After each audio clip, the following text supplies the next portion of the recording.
असो वा शेती, घाला विश्वासाचे कुंपण। राजयोग इंडस्ट्रीज देईल आपल्याला सुरक्षेचे वचन।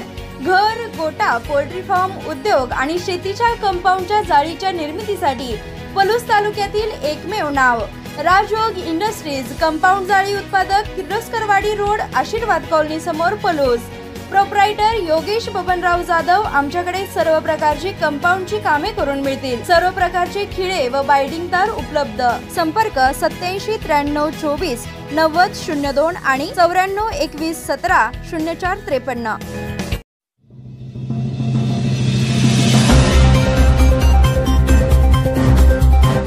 भावनिक लाटेवर स्वार होत विशाल पाटलांनी जिंकली सांगलीच्या अस्मितेची लढाई।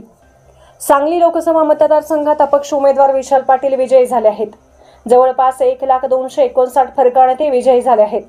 विशाल पाटील यांना 5,69,651 मते पडली आहेत, तर संजय काका पाटील यांना 4,69,392, तसेच महाविकास आघाडी शिवसेनेचे चंद्रहार पाटील 60,115 मते मिळाले आहेत।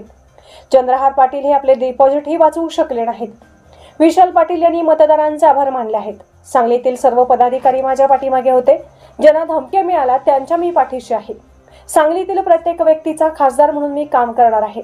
आमचे नेते आमदार विश्वजित कदम यांच्या निर्णयानुसार पुढील वाटचाल ठरवणार आहे, असे विशाल पाटील म्हणाले। सांगली लोकसभा मतदारसंघावर यावेळी संपूर्ण देशाचे लक्ष होते, कारण सांगली काँग्रेसचे विशाल पाटील यांनी केलेला बंड चर्चेत आला। कोल्हापूरची जागा काँग्रेसला सोडली म्हणून ठाकरे गटाने सांगलीत आपला उमेदवार दिला। मात्र काँग्रेसचा हा पारंपरिक मतदारसंघ आहे। माजी मुख्यमंत्री वसंतदादा पाटील यांचे नातू विशाल पाटील यांनी ही निवडणूक अपक्ष लढवली आणि जिंकली, तरी भाजपचे खासदार संजय काका पाटील आणि चंद्रहार पाटील यांचा पराभव केला। पहिल्या फेरीपासून विशाल पाटील यांनी मतमोजणीत लीड घेतली। 2014ला भाजपने मोदी लाटेत काँग्रेसच्या गडावर विजय मिळवला होता। भाजप उमेदवाराने 2014ला 2.5 लाख मतांनी तर 2019ला 1.5 लाख मतांनी विजय मिळवला होता। या खेपेसही भाजपने तिसऱ्यांदा संजय काका पाटील यांनाच उमेदवारी दिली होती।